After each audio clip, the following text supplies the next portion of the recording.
Donc je suis dans la joie ce soir de vous présenter l'homme de Dieu, le pasteur André Mounga.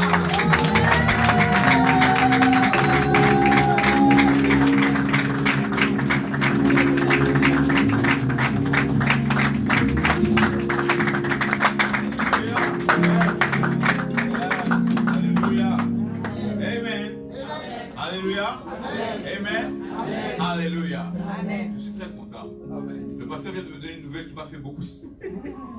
Alléluia. Amen. Amen. Que tout le monde élève sa main, ses mains. Et je voudrais que tout le monde dise merci Jésus. Merci. Vous savez, l'œuvre de la croix, c'est cette œuvre-là qui nous a permis à tous d'être ici. Je sais que parfois, quand tu as passé beaucoup de temps dans la chrétienté, tu commences à croire que ce sont tes œuvres qui permettent à Dieu de faire ce qu'il fait dans ta vie. Mais la raison pour laquelle Dieu se manifeste dans ta vie, c'est parce que le sang a coulé. Alléluia. Alors je voudrais que tout le monde puisse remercier Jésus. Remercie Jésus de tout ton cœur. Père éternel, nous te remercions. Car tu es un Dieu bon, tu es un Dieu d'amour, oh Jésus. Tu as versé ton sang à la croix, oh Père éternel, pour que nous puissions être tes enfants. Père éternel, nous voulons te remercier et te glorifier, oh Jésus. Car toi, tu es le Dieu tout-puissant. Tu es le Dieu grand et tu es le Dieu digne. Et presse que la bosse est la barrière. Et des bosses et des oh, merci, Père.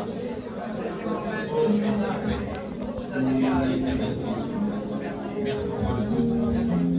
Merci, toi, le Dieu tout-puissant. Alléluia. Père éternel, je te bénis, je te glorifie, Seigneur mon Dieu, pour ce moment. Père éternel, laisse que ma bouche devienne ta bouche. Que ma pensée devienne ta pensée. Seigneur mon Dieu, je prie afin que nul qui est sous le son de ma voix puisse rentrer le même. Seigneur mon Dieu, délivre la personne qui doit être délivrée. Seigneur mon Dieu, guéris la personne qui doit être guérie. Père éternel, montre que tu es vraiment parmi tes enfants. Dans le nom tout-puissant de Jésus, nous avons ainsi prié. Amen. Amen. Amen.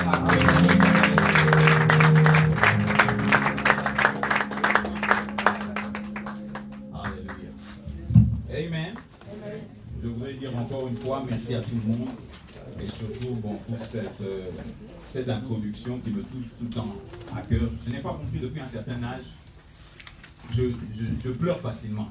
Donc quand quelqu'un me dit quelque chose qui me touche, les larmes commencent à venir, je ne sais pas pourquoi. Alléluia. Quand j'étais petit, moi je ne pleurais pas. Alléluia. C'est un homme. Un homme ne pleure pas. C'est faux. Alléluia. C'est un mensonge. Les hommes, le problème, pourquoi ils sont coincés, c'est parce qu'ils ne pleurent pas. De temps en temps, pleure. Laisse tes émotions se défouler et tu verras que ta vie sera meilleure. Amen. All right. On va continuer sur on va faire une petite summary. On va faire une petite comment on appelle summary en français? Un petit résumé. Alléluia. De ce qu'on a commencé à faire. Comprenez bien, comme je l'avais dit la dernière fois, si tu ne comprends pas ce qui s'est fait à la croix, tu risquerais de passer ta chrétienté en dessous du niveau que Dieu a décidé. Écoutez-moi bien. Lorsque vous allez dans Genèse, vous allez comprendre que Dieu dit « Créons l'homme à notre image ». Et après avoir créé l'homme à son image, il dit « notre ressemblance ». C'est-à-dire quoi? C'est-à-dire que Dieu non seulement donne l'identité à l'homme, mais il lui donne aussi la capacité. C'est-à-dire que l'homme dans le jardin d'Éden était exactement comme Dieu. Que tout le monde répète exactement. Exactement. Je sais qu'aujourd'hui, quand vous allez à l'église, vous êtes là, vous êtes oh, le Dieu tout-puissant, le Dieu tout-puissant. Mais quand il nous a créés, il voulait que lui, qui est le tout-puissant, toi, tu sois le tout-puissant avec lui. Amen. Amen. Alléluia. Amen. D'où ce qui fait que maintenant, le plaisir de Dieu, lorsque... Vous savez quand vous lisez la Bible, hein, Ésaïe 53 nous dit que il plut à Dieu de voir son fils crucifié. Il plut. Je me rappelle quand il y a un film qui était sorti, La Passion de Christ, quand tout le monde allait le voir, il sortait de là. Il a souffert, il a souffert. Mais la Bible dit que lorsque Dieu regardait à son fils mourir sur la croix, alléluia, cela lui plaisait. parce qu'il voyait la délivrance de vous. Amen. Amen. Alléluia. Amen. Et maintenant, imagine-toi qu'aujourd'hui, tu vis en dessous de ce qu'il a payé pour toi. Alléluia. Amen. Nous tolérons des choses que nous ne devrions pas tolérer. On te dit, tu n'arrives pas, tu n'es pas assez intelligent, tu pleures. On te dit que tu n'es pas assez beau, tu pleures. On te dit que tu n'es pas assez vilain, tu pleures. Tout. Tu crois que maintenant, ce sont les gens qui sont autour de toi qui te donnent ton identité. Pourtant, c'est Christ qui est notre définition. Alléluia. Alors, nous allons commencer comme ceci. Je vous ai fait comprendre que dans 1 Jean 3, verset 8, la Bible dit, partie B, comme moi je le dis, le Fils de l'homme a apparu, il a été manifesté pour détruire les œuvres du diable. Que tout le monde dise pour détruire les œuvres du diable. Maintenant, le Fils de l'homme, c'est le nom plutôt qu'on a donné à Adam. Dans l'hébreu, on dit bin Adam. C'est ça que Jésus disait. Il parlait tout le temps, il disait bin Adam, bin Adam. Pour vous montrer que je suis venu ici, non pas en tant que fils de Tout-Puissant, je suis venu ici en tant que dernier Adam. Quand vous me regardez, vous voyez comment Adam aurait dû être. Alléluia. Et maintenant, la Bible dit que Adam a été manifesté pour détruire les œuvres du diable. C'est-à-dire que la personne qui aurait dû s'occuper du diable dans le jardin, c'était Adam. Amen. Alléluia. Amen. Mais maintenant, Dieu, dans sa bonté, dans son amour, qu'est-ce qu'il a fait? Nous avions parlé de ça ce jour-là. Nous avons dit que Dieu a créé un bouton de aidez-moi, parce que mon français is not very good. Hein? Il dit réinitier, c'est ça le truc? Réinitialiser le téléphone. Alléluia. Comme nous avions parlé dernièrement, nous avons dit que quand Adam était né, bien qu'ils étaient nus, Adam était revêtu de la gloire de Dieu. Donc ce qui fait qu'il n'avait aucune honte. Pourquoi? Parce que le cosmos de Dieu était autour de lui. Maintenant, Dieu avait prévu que dès que si cet individu-là prend une mauvaise décision et que le cosmos qui est autour de lui est affecté, moi j'ai mon bouton pour réinitialiser tout. Amen. Et ce bouton-là s'appelle Jésus-Christ. Alléluia. Amen. Ce qui fait que déjà dans le jardin, Dieu te donne déjà l'image de Christ. Il dit à la femme, voici que les douleurs de l'enfantement, je vais les augmenter. C'est-à-dire quoi? C'est-à-dire que sous la bénédiction, les douleurs de l'enfantement n'existaient pas. Amen. Alléluia. Amen. Donc mes sœurs, je sais, oh, tu connais les douleurs. La Bible dit, le pasteur, l'apôtre plutôt nous l'a donné hier, en disant, Galates 3,13. Ce verset-là, chaque fois que je l'entends, c'est comme si c'est moi qui l'avais écrit. J'ai l'impression que non, je voulais prêcher. Quand il a commencé à dire ça, il dit, ah, laisse-moi, je vais prêcher. Galates 3,13. La Bible dit que Christ nous a rachetés de la malédiction de la loi. Amen. Ce qui fait que les douleurs de l'enfantement font partie de la malédiction de la loi. Aujourd'hui, normalement, les femmes devraient accoucher comme si elles allaient aux toilettes. Amen. Alléluia. Amen. Sans problème. Pourquoi? Parce que Christ a payé. Amen. Alléluia. Amen. Maintenant, nous avons vu que les œuvres que Jésus-Christ est venu détruire, ce sont les œuvres, la Bible dit que le diable était menteur dès le commencement. C'est-à-dire que dans le jardin, l'œuvre qu'il a utilisée pour s'abattre sur l'homme, parce que écoutez bien, l'homme a péché, mais la femme a été séduite. Comprenez bien, le péché n'est pas rentré par la femme. La femme a été séduite, mais celui qui a péché, c'était l'homme. Regardez ceci dans Genèse. Genèse dit ceci. En parlant maintenant à la femme, Genèse 3 au verset 13, il dit à la femme, je rendrai très grandes les souffrances, tes souffrances et ta grossesse. En travail, ça je le lis d'Arbillon, ok?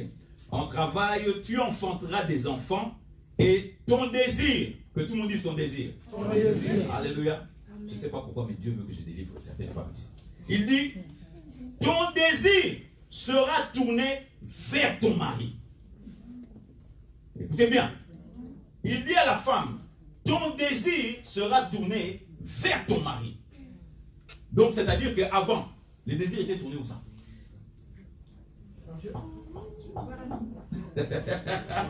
Les désirs étaient tournés vers Dieu. Pourquoi? Parce qu'il était le Jéhovah Jireh de l'homme et de la femme. La Bible dit qu'il les créa mâle et femelle et il les bénit, tous les deux. Pas seulement l'homme. Mais maintenant que, quand l'homme a péché, la connexion a été coupée. Dieu a dit, oh maman, comme tu as fait ça, je ne suis plus connecté à toi. D'où je ne peux plus être ton Jéhovah Jireh. Donc à partir d'aujourd'hui, ton Jéhovah Jireh deviendra ton mari. Amen. Alléluia. Amen. Et aujourd'hui, beaucoup de femmes, elles ne pensent qu'elles n'ont aucune identité tant qu'elles ne se marient pas. Surtout dans mon pays. Dans mon pays, les femmes cherchent les hommes. Alléluia. Amen. Le diable, je te chasse. Maintenant, les femmes cherchent l'identité dans l'homme. Et lorsque l'homme n'est pas connecté à Dieu, l'homme lui-même ne connaît pas son identité. Ce qui fait que tu retrouves une femme qui recherche son identité dans quelqu'un qui lui-même ne connaît pas son identité. C'est pour ça que vous voyez beaucoup de désordres. Beaucoup de disputes. Tu te demandes, mais ce couple-là, qu'est-ce qu'ils ont? Ils ont tout. Ils ont une maison, ils ont une voiture, ils ont tout. Ils ont tout ce qu'on peut accepter. Dieu leur a même donné des enfants. Mais ils se disputent toujours. Parce que le fond, c'est quoi? C'est que personne ne sait qui il est. Alléluia. D'où maintenant, Christ a encore dit, il vous a racheté de la malédiction de la femme. Aujourd'hui, une femme peut être une véritable bénédiction pour la nation sans se marier. Amen. Alléluia. Amen. Ton mari maintenant, tout rentre dans le jardin d'Éden dit, je te donnerai une aide semblable. Pas un fardeau. Hein? Dans mon pays, il y a beaucoup de gens. Ah, ma femme, c'est un fardeau. Amen. Mais aucune des femmes ici n'est un fardeau. Alléluia. Amen. Aucune. Alléluia. Dis, je ne suis pas un fardeau. Je ne suis pas un fardeau. Dis, je refuse d'être un fardeau. Je refuse d'être un fardeau. Je suis une bénédiction. Je suis une bénédiction. Et les gens m'appellent bénédiction. Et les gens m'appellent bénédiction. Alléluia. Nous, ce qui fait que maintenant, il dit, je mettrai, on va plutôt dans le verset 15e. Je suis allé dans 16, je ne sais pas pourquoi je suis allé trop vite. Dans le verset 15e, il dit, je mettrai inimitié entre toi et la femme. Là, c'est quand il parle au serpent. Ok? Je mettrai inimitié entre toi et la femme. Maintenant, les gens croient que non, quand Dieu parlait ça, c'est pour ça que les femmes ont peur des serpents. C'est Dieu qui avait dit ça. Non. Non, c'est faux. Lorsqu'il dit, je mettrai inimitié entre toi et la femme, c'est-à-dire qu'à partir de là, le combat était ouvert entre le diable et la semence de la femme. Amen. Il a commencé à essayer à détruire chaque fois la semence. Bien sûr, comme le diable n'est pas comme notre Dieu, il croyait que quand on parlait de la semence, c'était celui qui allait sortir. D'où dès que Abel est né, allez, il a attaqué les gars. Après, il a encore attaqué. Il a attaqué. Il a attaqué. Mais maintenant, la Bible dit ceci. Je mettrai inimitié entre toi et la femme. Et puis, il dit entre ta semence et sa semence. Que tout le monde dise ta semence, et sa semence. Que tout le monde dise ta semence, et sa semence. En d'autres mots, c'est-à-dire quoi? Pour ceux qui sont allés à l'école, alléluia, qui ont appris beaucoup de choses en biologie, la science nous démontre qu'aucune femme ne porte une semence. Aucune femme ne porte une semence. La femme est née avec tout. Dans la banque de la femme, les œufs qu'elle aura à utiliser toute sa vie naissent avec elle. Fini. Et à un certain âge, elle commence à libérer.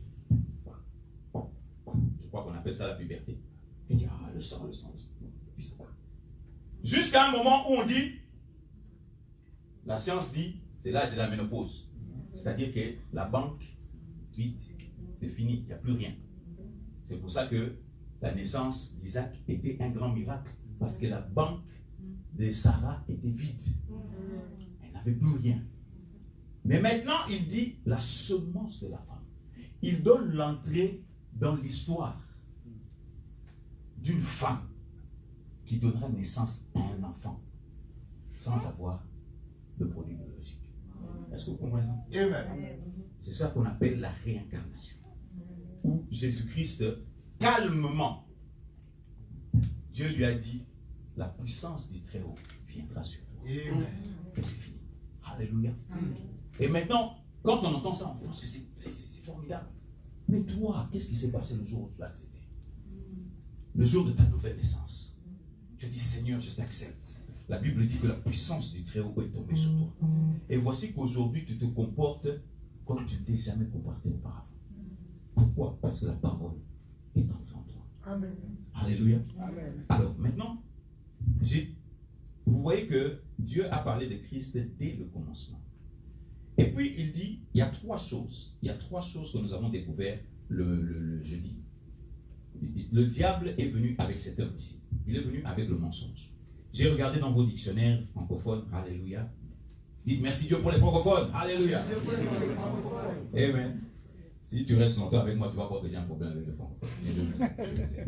Il dit, le mensonge, c'est quoi? C'est tout discours contraire à la vérité. Tout discours contraire à la vérité et qui tient à tromper. C'est-à-dire que la personne qui te ment est en train de s'attendre à ce que toi tu acceptes le mensonge et que tu refuses la vérité. Maintenant, comment est-ce que le diable a menti à Ève? Le diable, vous savez, quand vous lui donnez votre oreille, il faut comprendre qu'il y a tout un travail qui se fait. Quand vous donnez votre oreille au diable, premièrement, il vous met déjà dans la confusion. Dans la confusion, quelle confusion? Lorsque le serpent a posé la question à Ève, il a dit, mais quoi? Dieu a dit, vous ne mangerez pas de tout arbre du jardin. Et la femme dit au serpent, nous mangeons de tout fruit des arbres du jardin, mais du fruit de l'arbre qui est au milieu du jardin, Dieu a dit, vous n'en mangerez point, écoutez, et vous n'y toucherez point. Alléluia. Amen. C'est faux. Dieu ne lui a jamais dit, vous ne toucherez point. Tout ce que Dieu lui a dit, ne mangez pas le fruit. Mais il devait absolument y toucher. Pourquoi? Parce que le fruit était dans le jardin et Dieu a dit à Adam, cultive et protège le jardin. Si l'arbre est dedans, automatiquement, il fallait aussi le cultiver. Est-ce que vous comprenez ça? Amen. Ce qui fait que, lorsqu'il a dit cultiver, maintenant je suis allé dans vos dictionnaires, alléluia. Parce que moi je parle pas, je suis né francophone, mais j'ai passé beaucoup de temps avec les anglophones. Ce qui fait qu'il y a certains mots en français qui me dépassent. Quand je regarde, je souris seulement. Je vais chercher le dictionnaire. Alors, le mot cultiver veut dire quoi? Le mot cultiver veut dire améliorer ou prendre ce que tu as et en faire sortir le meilleur. Donc, fais sortir le meilleur, travaille afin de produire quelque chose avec le terrain que j'ai. Alléluia. Amen. Comprenez bien que quand Dieu a créé le jardin d'Éden, ce n'était pas toute la terre. Le jardin d'Éden, c'était un coin de la terre. Maintenant, il lui dit, cultive ce jardin. En d'autres termes, je te donne le prototype. Moi, je veux maintenant que toute la terre ressemble à ce prototype. Amen. Mais c'est toi qui as le pouvoir de le faire. Amen. Que tout le monde dit, c'est moi qui ai le pouvoir de le faire. C'est moi qui ai le pouvoir de le faire. Ta vie, la personne première qui a l'autorité sur ta vie, c'est toi. Amen. Si tu n'es pas content de ton jardin, alléluia, il est temps de naître de nouveau. Amen. Alors il dit ceci, garde le jardin. J'ai regardé le mot garder, ça veut dire surveiller. Ça veut dire protéger. En d'autres mots, chasse tout un truc qui essaye de rentrer dans ce jardin. C'est ça. C'est ça que Dieu a dit. Chasse tout un truc qui rentre dans le jardin. Ce qui fait que quand le serpent a commencé à parler, alléluia. Je ne sais pas si quelqu'un a la 8 secondes, parce que dans ce verset-là, 8 secondes a fait un très bon travail. Amen. Lisez. Prenez 8 secondes, Genèse chapitre 3.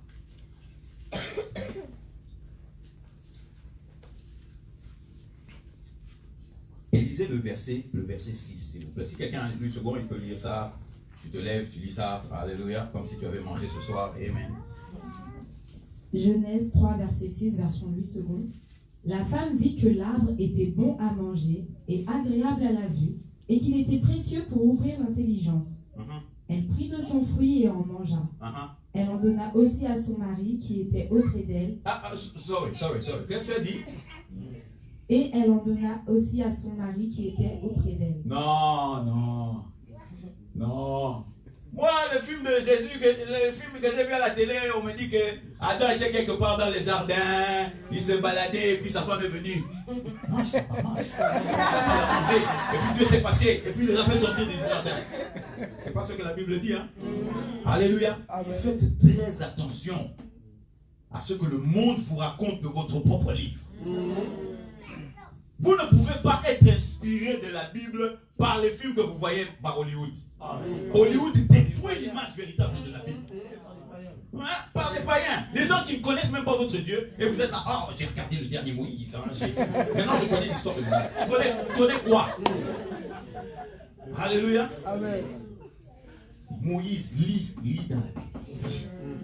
Et tu trouveras toutes les réponses. Même la naissance de Jésus. On vous dit que non, quand Jésus est né, les rois mages étaient là. Les rois mages étaient là depuis quand? Depuis quand? Oh, les rois mages.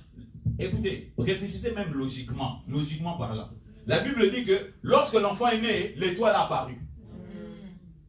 Et voici que les mages ont suivi cette étoile-là. Donc pendant que les mages suivaient l'étoile, l'enfant ne bougeait pas, quoi.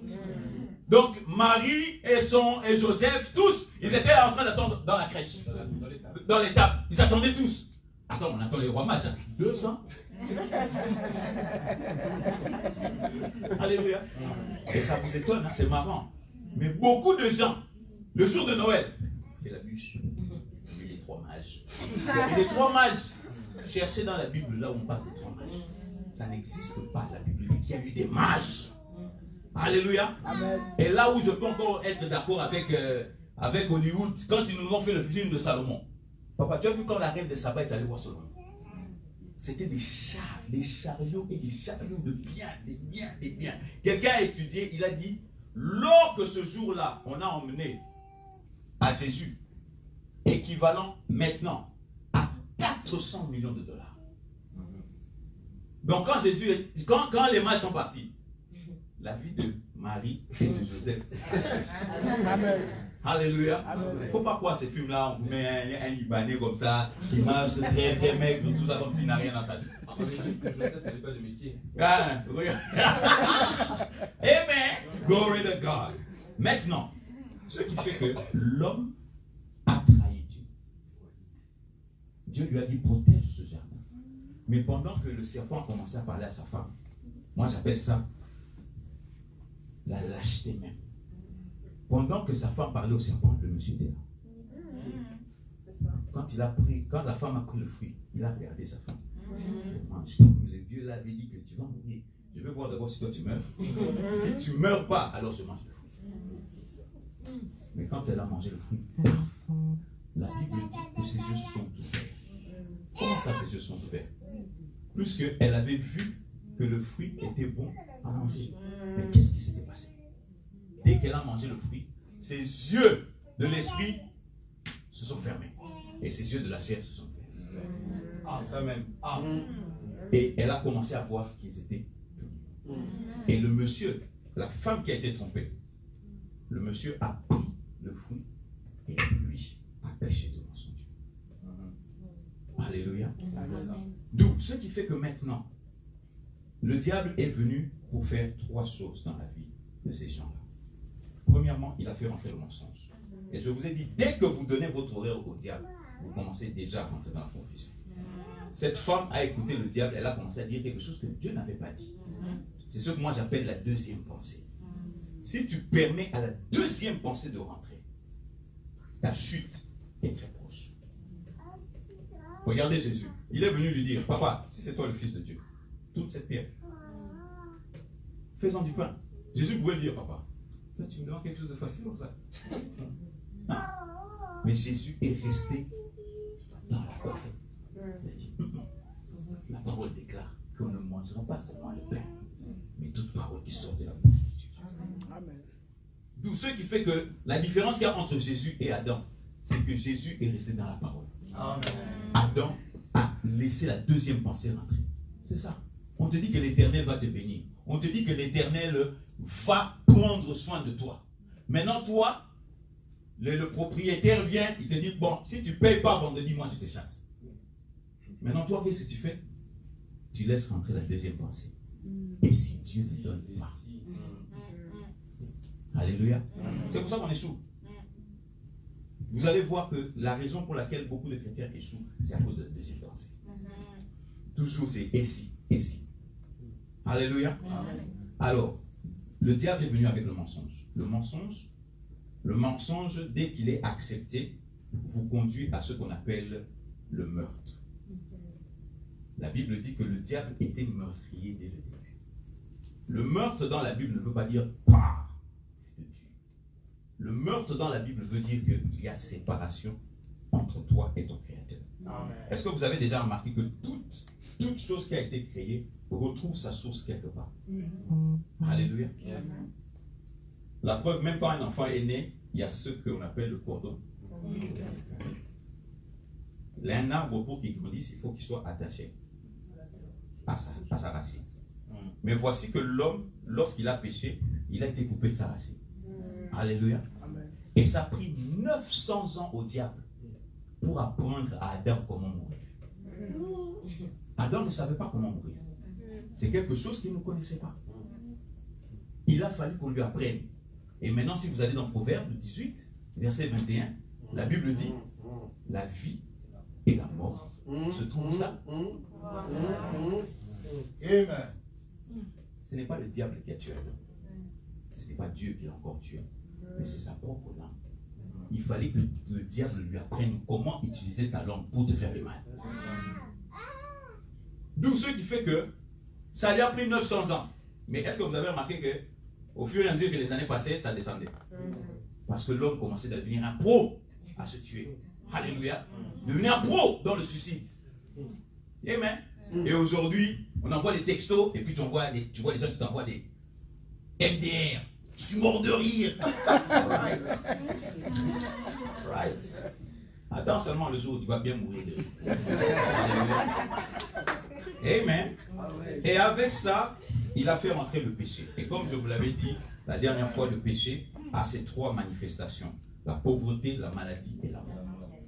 Alléluia. Donc ce qui fait que maintenant, Jésus-Christ, quand il est venu, que tout le monde dise le péché. Que tout le monde dise encore le péché. Alléluia. Jésus-Christ, quand il est venu sur la terre, était venu avec une mission bien claire. Jésus-Christ, c'est le premier homme qui est venu sur cette terre pour mourir. Alléluia. Tu t'imagines, tu viens au monde et puis on te dit, bon, ta mission c'est de mourir. Alléluia. Amen. Et c'est le seul homme qui a vécu pour la volonté d'un autre. Jésus-Christ n'a jamais rien eu pour lui-même. C'était accomplir la volonté du Père. Amen. Maintenant, Hébreux 26 nous dit ceci. Dans le verset, dans la partie B du verset, comment j'appelle la partie B? Si vous voulez appeler ça la deuxième phrase, comment je vous invite à faire comme vous voulez. La Bible dit, mais maintenant, en la consommation des siècles, il a été manifesté une fois. Que tout le monde dise une fois. Une fois. Que tout le monde répète encore une fois. Une fois. Jésus-Christ ne reviendra pas pour le péché. Jésus-Christ a déjà détruit le péché. Amen. Le combat du péché était le combat de Golgotha. Aujourd'hui, Jésus-Christ n'est plus intéressé. La Bible dit qu'il est assis à la droite du Père, intercédant pour vous. Amen. Yes. Pas pour chasser le péché dans votre vie. Parce que normalement, le péché est déjà écarté. Il n'y a que les enfants de Dieu qui ont du mal à comprendre cette réalité. Regardez bien. J'ai lu ça, et puis il dit, il a apparu une seule fois pour l'abolition du péché.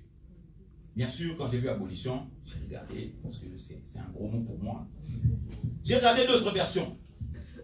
D'autres versions disent pour ôter le péché. D'autres disent pour supprimer le péché. D'autres disent pour effacer le péché. Et Parole de vie nous dit pour détruire le péché. Alléluia. Le Fils de l'homme est apparu pour détruire les œuvres du diable. Alléluia. Il est temps que tu comprennes que tu ne peux pas passer ta vie à combattre le péché. Tu es en train de te combattre contre un serpent qui est déjà mort. Alléluia. La Bible dit tu lui écraseras la tête et lui, il te, comment on dit ça en français? Il va te mordre le talon. Alléluia.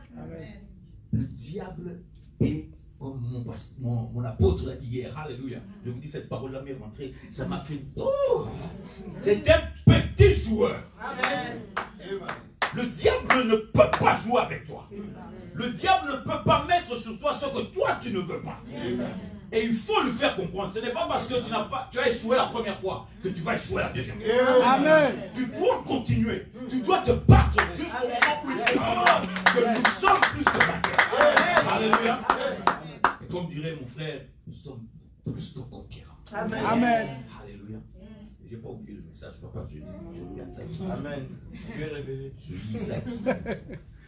D'où, ce qui fait que, lorsque vous comprenez maintenant, Jésus-Christ, quand il est venu, maintenant, écoutez bien, prenez Éphésiens 3, verset 20. Éphésiens 3, verset 20. Maintenant, il ne faut jamais croire que lorsque Dieu fait quelque chose et que tu as échoué, Dieu va te remettre au même niveau que tu avais avant. Non. Éphésiens 3, verset 20, ça dit quoi chez vous? Verset 20. Éphésiens 3. Or, la version, bon, lis même le second. Je prends Darby. Darby, alléluia, la version de Jésus. Or, à celui qui peut faire infiniment. Infiniment, que tout le monde dise infiniment. Infiniment. Que tout le monde dise infiniment. Infiniment. Vas-y ma soeur. Infiniment plus que tout ce que nous demandons ou pensons, selon la puissance qui opère en nous. Écoutez bien, il peut faire infiniment plus que tout ce que nous pensons. Que tout le monde dise penser. Que tout le monde dise penser. Alléluia. Ce qui fait que Dieu n'est pas seulement intéressé sur ce que tu demandes, mais il est intéressé aussi sur ceux qui dwellent dans tes pensées, ceux qui habitent dans tes pensées. Alléluia. Je connais beaucoup de frères, chaque fois qu'ils viennent à l'église, ah, Dieu, j'ai l'argent, j'ai l'argent, j'ai l'argent, mais dès qu'il sort, vous savez comment connaître les pensées de quelqu'un?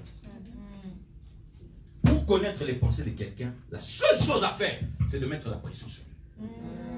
Alléluia. C'est très facile dans un environnement comme ça de dire, oh, j'ai la foi, j'ai la foi, j'ai la foi, j'ai la foi. Mais lorsque la pression arrive, tu connaîtras réellement qui sont ceux qui ont la foi et qui sont ceux qui n'ont pas. Alléluia. Et je donne toujours cet exemple. C'est comme un chiffon. Quand tu prends le chiffon, tu le lances, il est très léger. Mais quand tu prends le chiffon et que tu le mets dans l'eau, tu le laisses. Et quand tu le fais sortir de l'eau, alléluia, regardez bien dans votre esprit, avec vos yeux de la foi. Tu fais sortir le chiffon. Dès que tu mets la pression, même juste une petite pression, qu'est-ce qui se passe? Alléluia. C'est l'eau qui sort. Alléluia. Et Jésus-Christ dit, si ma parole demeure en vous, et que vous demeurez en moi, tout ce que vous demanderez, je vais vous le donner. Chaque fois qu'une pression viendra sur toi, la seule chose c'est ça, Jésus te rend. Jésus est bon. Alléluia. Peu importe. L'Éternel est mon berger, je ne manquerai de rien. Alléluia. Mais lorsque tu passes ton temps à regarder la télévision, et que tu crois que le jour que les problèmes arrivent, comme par hasard, le Saint-Esprit va descendre sur toi et va te dire, oh tu sais, ouvre ta Bible, lis ces versets. Mon frère, tu vas vite t'étonner. Tu vas vite t'étonner. Alléluia. C'est pour ça que le diable, la première chose qu'il recherche dans votre vie, c'est la foi. Il essaie de détruire votre foi. D'où, ce qui fait que, maintenant, la Bible nous dit que Jésus-Christ était le sacrifice ultime. Tout le monde dit sacrifice ultime. Maintenant, comprenez bien, quand Jésus-Christ était sur la croix, je vais vous donner une image spirituelle de la chose. Je ne vous donne pas une image physique pour que vous... Non. Comprenez ce qui se passait dans les spirituels quand Jésus-Christ était sur la croix. Alléluia. L'apôtre nous a dit hier que Jésus, dès que Adam a péché, Dieu nous a montré l'agneau en tuant un animal pour les couvrir. Alléluia. Et le système de sacrifice a commencé, non pas à partir de ce moment-là, mais il a commencé à partir de la loi. Alléluia. Écoutez bien ça. Pour ceux qui aiment suivre la loi. Lorsque Dieu a donné la loi, dans Exode 20, lorsque les 10 commandements sont descendus, est-ce que vous avez déjà réalisé qu'après les 10 commandements, la première loi qu'il leur a donnée, c'est ce qu'on appelle la loi du sacrifice. Pourquoi il leur a donné la loi du sacrifice après avoir donné la loi? Pourquoi est-ce qu'on donne un sacrifice? Amen. Pourquoi vous donnez un sacrifice? À cette époque-là, pourquoi on donnait un sacrifice? Hein? Pourquoi on donnait un sacrifice? C'est pas pour le péché? Amen. C'est-à-dire que quand on n'arrivait pas, on savait que non, on a le sacrifice qui va nous protéger. Alléluia. Amen. Laissez-moi vous dire, frères et sœurs, que lorsque Dieu a donné la loi, il savait que vous étiez incapables de suivre cette loi. C'est pour ça que dès la loi qui a suivi, c'était quoi? C'était la loi du sacrifice. Il dit, si vous ne pouvez pas, maintenant prenez l'agneau. Quand vous prenez l'agneau, je vais vous bénir, non pas par rapport à vous, mais je vais vous bénir par rapport au sacrifice. Amen. D'où ce qui se passait, c'était quoi? C'était que lorsqu'on emmenait un sacrifice chez le sacrificateur, vous allez dire le priest. Quand on emmenait le sacrifice chez le sacrificateur maintenant, qu'est-ce qu'il faisait? Il n'analysait pas ta vie, il analysait le sacrifice. Amen. Amen. Amen. Et ça, c'était l'image de Christ. Alléluia. Ce qui fait que chaque fois que je m'avance de Dieu, dans mon incapacité, dans ma faiblesse, la Bible déclare qu'il ne me regarde pas selon moi, mais qu'il me regarde au travers du ciel. Alléluia. Et c'est ça qui nous permet de nous lever devant Dieu sans problème. La Bible dit il n'y a plus de condamnation. Alléluia. Pour ceux qui sont en Christ. Alléluia. Maintenant, regardez ce qui se passe. Quand vous allez dans le livre des Lévitiques, alléluia. Les gens vont dire, ah, Lévitique, pasteur, c'est la première fois que tu vas dans l'Ancien Testament. Je ne passe pas beaucoup de temps dans ce livre, mais vous allez voir des bonnes choses. Comme on dit, il y a toujours ce débat. Est-ce qu'il faut lire plus de l'Ancien ou plus du Nouveau? Ou bien il ne faut pas lire l'Ancien, il ne faut pas lire le Nouveau. Et vous savez ce que moi je dis? Alléluia. Qu'il faut lire les deux. Amen. Mais il faut lire l'Ancien Testament avec les lunettes du Nouveau. Amen. Alléluia. Amen. L'Ancien Testament n'est que le Nouveau caché. Amen. Et le Nouveau Testament n'est que l'Ancien. C'est tout. C'est tout. Alors, si tu ne veux pas te compliquer la vie, deviens un maître dans les deux. Amen. Maintenant, regardons dans Lévitique 6 d'abord. Lévitique 6.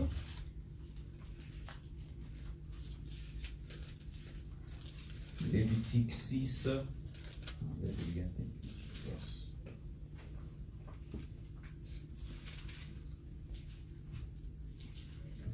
Alors, dans Lévitique 6, au verset 18, il dit, parlant à Aaron et ses fils, en disant, c'est ici la loi du sacrifice pour le péché. Au lieu où l'holocauste sera égorgé, le sacrifice pour le péché sera égorgé devant l'Éternel. C'est une chose très sainte. Que tout le monde dise une chose très sainte. Une chose très sainte. Que tout le monde dise encore une chose très sainte. Une chose très sainte. Alléluia. Le sacrifice du péché, bien qu'il ait été égorgé, la Bible dit que c'était une chose très sainte. Saint, ça ne veut rien dire que mis à part. Alléluia. C'est ça qui vous a apporté votre délivrance. Il faut apprendre à mettre ce sacrifice à part. Tu peux tout parler facilement. Mais en ce qui est de la croix et de l'œuvre de Jésus, comme nous a dit le pasteur, cette œuvre-là, laissez-moi vous dire quelque chose, que cette œuvre-là n'aurait eu aucun succès s'il n'était pas sorti de la tombe. Alléluia. Amen. Ce qui fait que, il dit que, qu'est-ce qui va se passer? Il donne la réalité de la loi du sacrifice du péché. Maintenant, quand il parle du sacrifice du péché, lorsque tu lis, tu vas voir par exemple, dans le verset qui suit, attendez un peu, dans le verset qui suit, dans si vous voulez, la version d'Arby, au verset 21, il dit, et le vase de terre dans lequel il a été cuit sera cassé, et si il a été cuit dans un vase d'airain, il sera écuré et lavé dans l'eau. Maintenant, il est en train de donner le principe comment le sacrificateur, pour offrir comment on appelle ça? Pour offrir le sacrifice. Ok? Maintenant, il dit que en ce qui concerne le sacrifice du péché, l'homme de Dieu doit avoir ce qu'on appelle 2 boucs. Il doit prendre les 2 boucs. Et en prenant les 2 boucs, il faut aussi qu'il prenne un taureau pour lui-même. Parce qu'il doit d'abord tuer un animal pour ses pardons à lui. Et puis maintenant, il va prendre les 2 boucs qui auront une double réalité. Alléluia.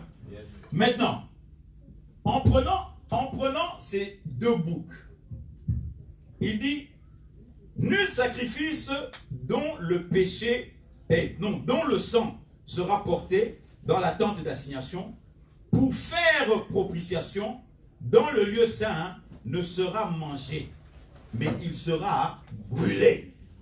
Que tout le monde dise brûlé. Brûlé. Alléluia.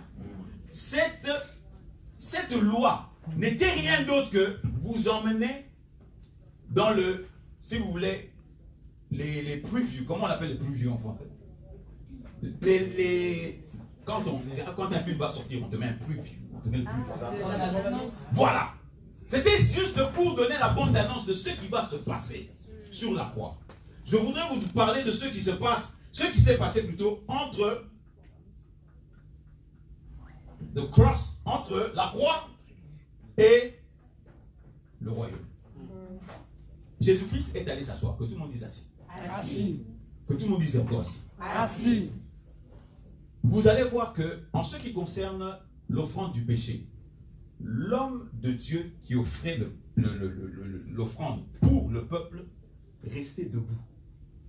Et la preuve, quand il entrait dans le parvis, dans le lieu très saint, on accrochait un fil dedans. Pourquoi? Parce que c'était lui seul qui pouvait rentrer dedans. Personne d'autre ne pouvait rentrer dedans.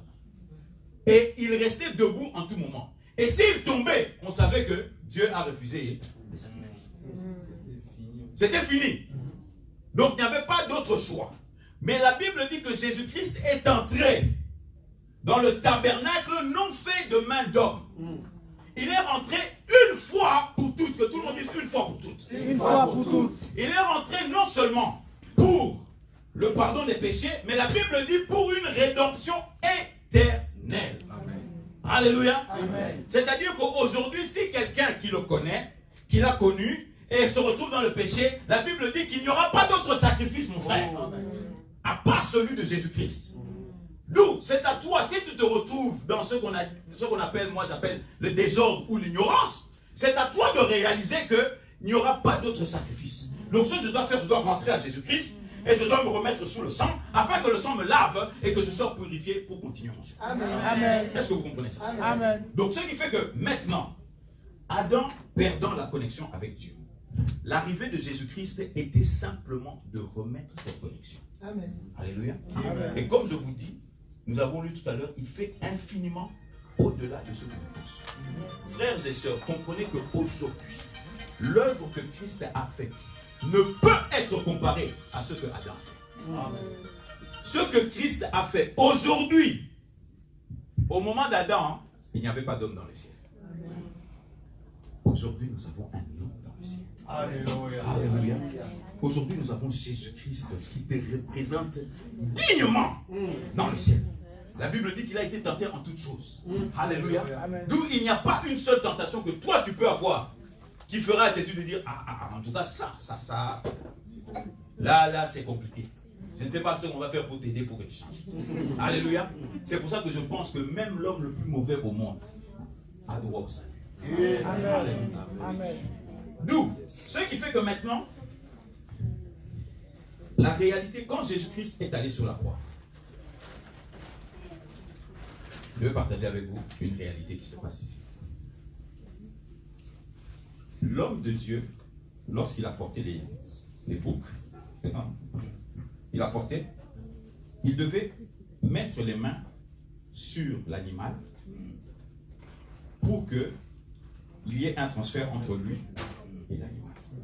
Est-ce que vous vous êtes déjà posé la question pourquoi Jésus-Christ a été jugé par les Juifs puis après il a été jugé par les Romains.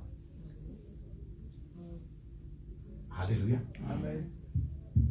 Lorsque vous lisez le psaume 22, parce que entre autres, le psaume 22, si vous ne le savez pas, est un monologue que Jésus a eu sur la croix entre lui et son Dieu. Et en ce moment-là, ça commence avec le Ilaï, lama sabachthani. Pourquoi m'as-tu abandonné? Et maintenant, il commence à parler tout seul. Parce qu'en ce moment-là, il était devenu péché. D'où Dieu ne l'écoutait pas. Et il commence à parler tout seul. Si vous lisez ce chapitre, c'est hallucinant. Comment un homme a pu donner avec telle clarté ce que Jésus-Christ a fait quelques 500 ans après. Alléluia. Amen. Alors, nous voyons cet homme qui dit, si vous regardez le verset 1, il dit, mon Dieu, pourquoi m'as-tu abandonné? Et puis après, vous allez voir, il dit, loin de mon salut, des paroles de mon rugissement. Mon Dieu, je crie de jour, mais tu ne réponds point. Et de nuit, et il n'y a point de repos pour moi. Maintenant, vous allez dire, mais Jésus, il n'était pas sur la croix pendant toute une journée. Non. Lorsque Jésus-Christ est devenu péché, qu'est-ce qui s'est passé? Tout. Comme disait quelqu'un, même le soleil a dit, non, je ne peux pas voir. C'était Jéhovah qui était en train de mourir. C'était leur ami, leur confident. Celui qui avait une alliance avec eux. Les pharisiens, lorsqu'ils ont tué le Christ, ils ne l'ont pas tué, comme nous avons montré hier, Jésus-Christ est venu, il a dit, je vois que si je vous attends, vous n'allez pas m'arrêter. Alléluia. Ce qui fait que lorsque les sacrificateurs étaient en train de mettre Jésus sur la croix, ils ne réalisaient pas qu'ils étaient en train de faire le dernier sacrifice de la loi. La science, les hommes intelligents disent que 50 ans après la mort de Jésus-Christ, il n'y a plus de sacrificateurs. Tous les sacrificateurs ont disparu. Ils n'avaient pas compris que Jésus-Christ était le sacrifice ultime, le sacrifice du péché. Ce qui fait que tout est parti quand Jésus-Christ aussi est parti. Quand il a dit tout est fini. Tout est fini. Alléluia. Les gens croient, il y a des gens qui croient que quand il a dit tout est fini, ça veut dire que le travail de la rédemption, allez, c'est fini. Non! Tout est fini, c'est-à-dire que l'alliance qu'il y avait entre Dieu et Abraham, tout a été fait maintenant pour libérer ce monsieur. Amen. Regardez maintenant l'image que Dieu m'a donnée. C'est-à-dire que quand Christ était sur la croix, c'était comme un homme qui était dans une prison. Ils étaient enfermés. Et quand Christ maintenant a dit tout est fini, le geôlier est venu. Il a ouvert la porte de la prison. Alléluia. Mais qu'est-ce qui se passe lorsque tu sors de la prison? Alléluia. Maintenant pour aller chercher du travail, qu'est-ce qui se passe? Monsieur, votre passé. Ah, vous avez été en prison. Oh, écoutez, il n'y a plus de place. Tu veux épouser une femme? Il est très content. Ah, il est beau ce mec. Qu'est-ce que tu faisais il y a 10 ans? Ah, maman, j'étais en prison. Elle t'abandonne très vite. Alléluia. Mais voici que Jésus-Christ sur la croix, maintenant, parlant avec son Dieu, il dit, il y a des chiens qui m'entourent. Et il y a des taureaux de Bachan qui m'entourent. Je ne sais pas si c'est Bachan en français, je crois que c'est Bassan ou quelque chose. Et puis, les taureaux de Bassan représentaient comment on l'appelle? Les sacrificateurs, les souverains sacrificateurs, qui étaient orgueilleux. J'ai essayé d'étudier un peu les taureaux de Bassan. Ce sont des taureaux, des gens qui se retrouvent ensemble, mais ils sont très, très, très orgueilleux. Et c'était ça. Il dit, je suis entouré par ces gens-là. Et puis il dit, autour de moi aussi, il y a des chiens. Alléluia. Pourquoi? Parce que les Romains représentaient les nations. Ils devaient imposer leurs mains sur Christ. Ils devaient le frapper pour que Jésus-Christ devienne l'agneau qui ôte le péché du monde. Amen. Et non des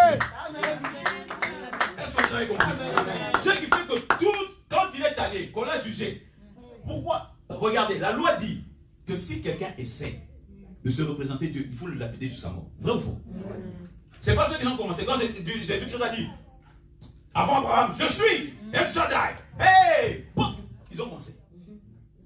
Mais comment ça se fait que le jour où il faut maintenant le tuer, vous dites non, nous on ne peut pas. Dieu était en train de lui dire. Amen. Allez, emmenez-le là-bas. Afin que le monde pose sa main sur lui.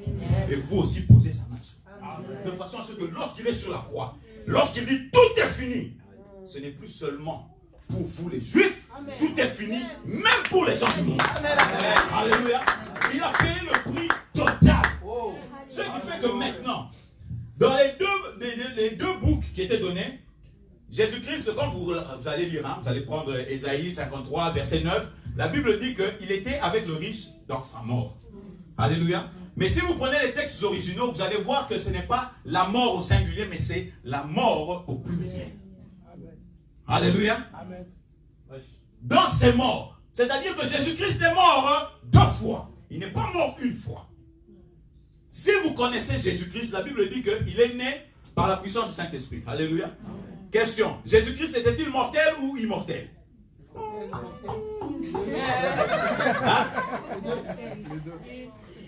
Jésus-Christ, Adam quand il est né, Adam était-il mortel ou immortel? Hein? Alléluia. Il était à l'image de Dieu. Mais Dieu lui a donné le choix parce que l'arbre de vie se trouvait dans le jardin. C'est pour ça que lorsqu'il a péché, Dieu a dit, oh, my friend, tu es obligé de sortir parce que je ne veux pas que tu vives éternellement dans cette éternité. Alléluia. Amen. Mais aujourd'hui, quand vous acceptez Christ dans votre vie, alléluia, vous mangez de ce fruit de vie. Amen. Alléluia. Ce qui fait que la mort pour un chrétien, ça m'étonne de voir les chrétiens qui pleurent quand quelqu'un est mort. Bon, c'est vrai qu'il faut pleurer quand la personne ne connaît pas Jésus. Alléluia. Là, il faut sérieusement pleurer. Mais si la personne connaît Jésus, alléluia, gloire à Dieu. La Bible dit être absent du corps, c'est être présent avec le Christ. Alléluia. Donc, ce qui fait que maintenant, quand les deux, il y avait deux boucs. Les 2 boucs représentaient un seul sacrifice qui était Jésus-Christ. Le premier bouc qui représentait le sacrifice du péché, on le tuait, on l'égorgeait devant l'Éternel. Et puis après, on le brûlait. Et comme je vous l'ai lu tout à l'heure, ce vase dans lequel il devait être quoi? Brisé. Alléluia. D'où ce n'était rien d'autre que le corps de Jésus qui était brisé. Maintenant, il va là et puis il s'arrête. Le deuxième bouc, qu'est-ce qu'il fallait faire? Il fallait que le souverain sacrificateur, qui rentrait dans le lieu très saint une seule fois, devait aller imposer pas une main, 2 mains sur la tête de l'animal. Et quand il a posé ses mains sur la tête de l'animal, il confessait maintenant tous les péchés du peuple. Et il y avait un transfert entre lui et l'animal. Et quand l'animal devait mourir, cet animal-là, on ne le tuait pas. Vous allez lire ça dans Lévitique. On va étudier la Bible. Et puis, maintenant, quand il prit sur l'animal, on prenait cet animal et on l'envoyait dans le désert. Dans un lieu où il n'y avait pas de vie. Certaines Bibles disent un lieu inhabité. J'ai regardé ce mot-là, le mot inhabité. C'est le mot qui veut dire, c'est un mot qui a retrouvé sa racine dans le mot séparation. C'est-à-dire qu'on l'envoyait dans un endroit de séparation. Ce qui fait que Jésus-Christ, quand il était mort, Jésus-Christ devait automatiquement aller en enfer ou bien dans le lieu des morts, mais pas des morts justes, mais des morts qui n'avaient pas péché. Et les morts qui avaient péché. Amen. Alléluia. Glory to God. Maintenant, écoutez bien. Alléluia. Le pasteur nous a dit quelque chose ici. Je ne suis pas là pour détruire ce qu'il a dit. Alléluia. Il sait que je l'aime plus qu'autre chose. Amen. Mais lui second vous traduit ça que Jésus-Christ, quand il était sur la croix, qu'est-ce qu'il a dit? Aujourd'hui, tu seras avec moi au paradis. Mais c'est faux. Parce que Jésus-Christ n'allait pas au paradis. C'est pour ça que les ponctuations qui ont été ajoutées, ce sont les ponctuations des traducteurs. C'était pas là. C'était une expression qui s'excusait auparavant. Ce qu'il a dit, je te le dis aujourd'hui, tu seras avec moi au paradis. C'est comme si je te dis, je te le dis aujourd'hui, on va se retrouver à Bruxelles. C'est pas qu'on va se retrouver à Bruxelles aujourd'hui. Alléluia. Est-ce que vous comprenez ça? Parce que Jésus-Christ devait absolument absolument aller en enfer. La justice demandait que celui qui a péché, c'est celui qui doit mourir. D'où ce qui fait que Dieu maintenant, en tant que souverain sacrificateur, maintenant si vous lisez ça dans Luc 23, la Bible dit que Jésus-Christ poussa un cri, et puis il dit, entre tes mains, je remets, pas mon corps, mon esprit. Ce qui fait que son esprit, c'était le deuxième mot. Je vais vous apprendre un nouveau mot, vous allez trouver ça dans la Bible. Le mot c'est Azazel. C'est ça? Azazel. Azazel, c'est-à-dire que c'est celui qui doit partir. Maintenant, Dieu, en tant que souverain sacrificateur, quand Jésus lui a donné son esprit, a pris ses deux mains, il a posé sur l'esprit de Christ et il a confessé tous les péchés du monde. Maintenant, comprenez bien que Jésus-Christ n'était pas devenu un pécheur. Jésus-Christ était devenu le péché. C'est-à-dire qu'il est devenu la cause pour laquelle tu es faible. Et maintenant, Dieu confessant toutes ces choses-là sur lui, la maladie, la pauvreté, surtout la mort spirituelle, Jésus-Christ maintenant est allé dans cet endroit-là. L'endroit où il n'y avait point de vue, l'endroit de séparation entre lui et son Dieu. Et maintenant, quand vous lisez, vous allez voir que certaines versions disent que Jésus-Christ était se retrouver dans les lieux de l'enfer. J'ai cherché en voyant que la Bible dit que les principautés et les forces étaient autour de lui. Il s'est délivré de toutes les forces et des principautés en les donnant en spectacle. Colossiens 2, 15, quelque part. Alléluia. Mais si tu regardes, dans d'autres versions, on dit que il s'est libéré des principautés et des dominations qui étaient sur lui. C'est-à-dire que Jésus, quand il était en enfer, toute la puissance du diable, toute la puissance des principautés se trouvait sur lui. C'est-à-dire que ce monsieur était en train de souffrir d'une manière atroce, même après la mort physique. Il a porté. Et quand au troisième jour, Dieu a dit, c'est bon, il peut partir. Maintenant, rentrez chez vous étudier. Pourquoi 3 jours? Alléluia. Pourquoi 3 jours? Si vous étudiez le nombre 3, vous allez voir que le nombre 3 dans la Bible est un. Et le nombre qu'on appelle le nombre de Dieu. Alléluia. Le Père, le Fils et le Saint-Esprit. Alléluia. Mais voici qu'il fallait qu'il délivre l'homme. Alléluia. Vous êtes prêts? L'homme est un esprit. Il y a une âme. 3 jours pour délivrer la totalité de l'individu. Ce qui fait qu'aujourd'hui, tu ne peux même pas accepter que tu sois à l'école. Amen. Amen. Tu ne peux pas accepter qu'on dise que toi, tu n'es pas intelligent. Parce que Christ a payé le prix pour tous les domaines de ta vie. Et ce qui fait que lorsqu'il a été ressuscité au 3e jour, alléluia, au 3e jour, quand il est sorti de la terre, il est sorti de la terre. Il a, pour nous les gens qui avons aimé les dessins animés, alléluia, ce qui s'est passé, c'est qu'ils étaient tous sur lui. Et voici qu'au 3e jour, on voit un rayon qui sort du ciel, qui rentre et a traversé tous ces gens-là. Et maintenant, c'était la puissance, parce que la Bible dit que Dieu a ressuscité Christ d'entre les morts. Ce qui fait que Christ, alléluia, ça va peut-être, comme moi je suis dans le domaine de la foi, Christ était mort dans la foi. Ce qui fait que l'Esprit de Dieu, comme Jésus-Christ avait dit, je dois partir. Et dans 3 jours, alléluia, je vais ressusciter. Dieu a entendu cette parole, il a dit, bon, ok, dans 3 jours, je t'envoie mon Saint-Esprit. Ce qui fait qu'au 3e jour maintenant, paf, il a été ressuscité. Là, il n'était plus le Fils unique de Dieu. Il est devenu ce qu'on appelle le premier-né d'entre les morts. Alléluia. Il a été le premier-né d'entre les morts, c'est-à-dire que Jésus-Christ est né de nouveau. Où ça? En enfer. C'est pour ça qu'aujourd'hui, oh non, celui-là, il ne peut pas naître de nouveau, il passe son temps dans les boîtes de nuit. Papa. Christ est né de nouveau en enfer. Amen. Alléluia.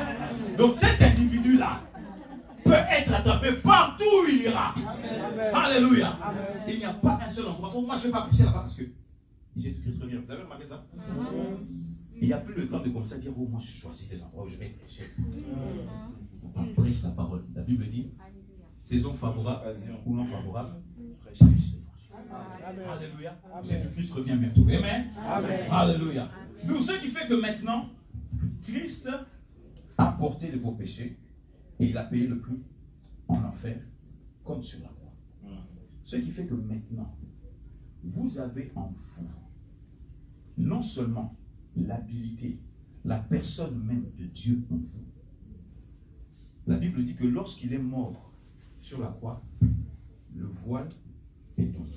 Il a été partagé en deux. Je veux vous dire que le lieu saint des saints, c'était l'endroit le plus saint, le plus sacré qu'il y avait dans tout le monde entier.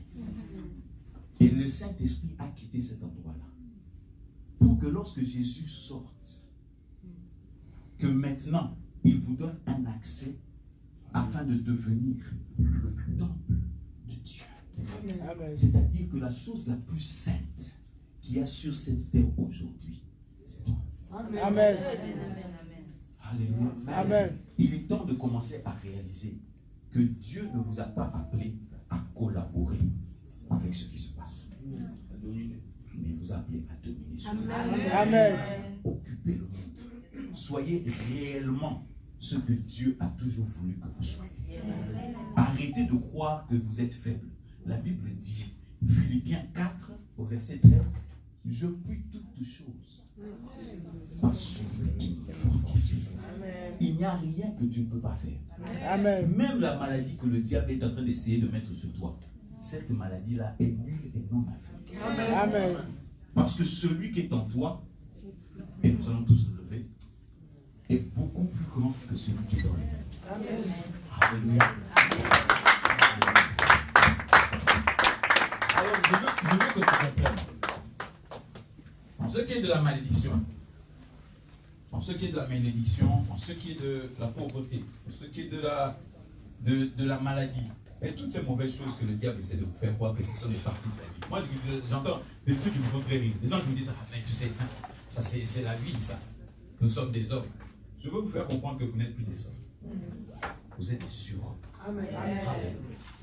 Et en tant que surhomme, la loi de la nature n'a plus d'influence sur vous. Et comme la loi de la nature n'a plus d'influence sur vous, et une chose que le Saint-Esprit me rappelle, vous savez tout ce que Christ a fait? Il a fait ça dans l'éternité. Pas sous le temps. Il a fait ça dans l'éternité.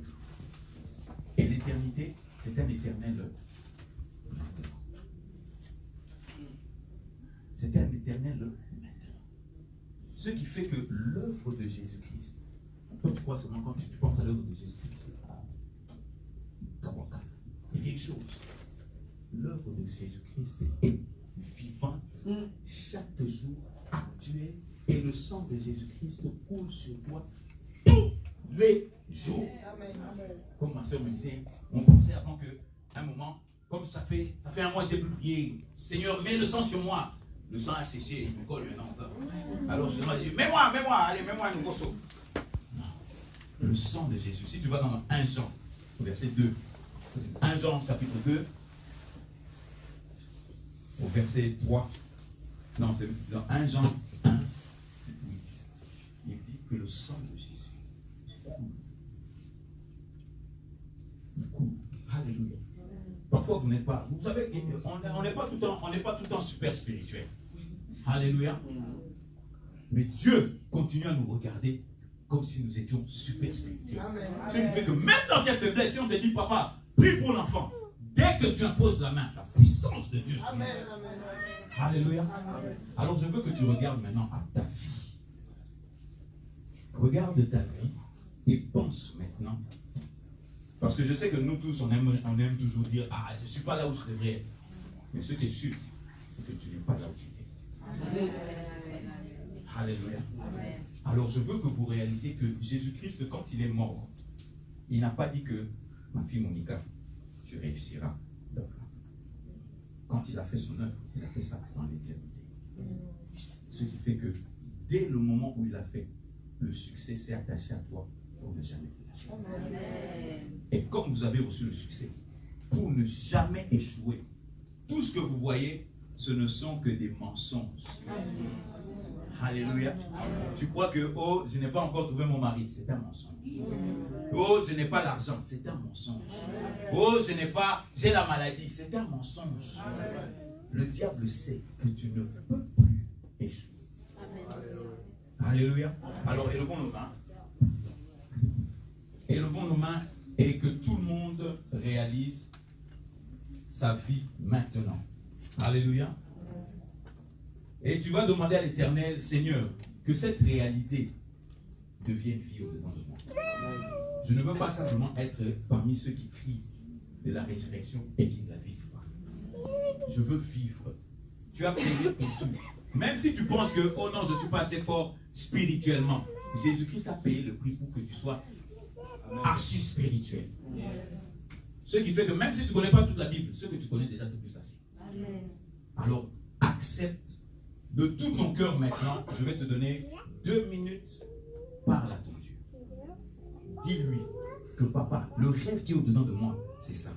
Mais ce que je vois, ce n'est pas ça. Mais la Bible me dit que tu as payé le prix pour que cette réalité-là devienne ma réalité. Aujourd'hui, je l'accepte. Alléluia. Écoutez bien, aujourd'hui, je l'accepte. Pas aujourd'hui, je vais l'accepter. Aujourd'hui, je l'accepte maintenant. Et ta vie sera transformée maintenant. Alléluia. Prions l'Éternel. Seigneur éternel des armées, nous te donnons toute la gloire, toute la louange, oh Jésus. Père éternel, toi qui connais nos vies, toi qui connais, oh Père éternel, ce que tu as préparé pour nous. Nous voulons simplement, oh Seigneur mon Dieu, vivre cette réalité de la nouvelle naissance, Père éternel. Non seulement ça, mais la croix, oh Père éternel mon Dieu. Tu as payé le prix en esprit et en vérité. Nous voulons, Seigneur mon Dieu, effectivement vivre cela. Nous ne voulons pas vivre des histoires, mais nous voulons vivre la manifestation de ta parole. Seigneur Jésus, je te donne toute la gloire et toute la louange, ô Jésus. Car avec toi, ô Père éternel, nous faisons des exploits.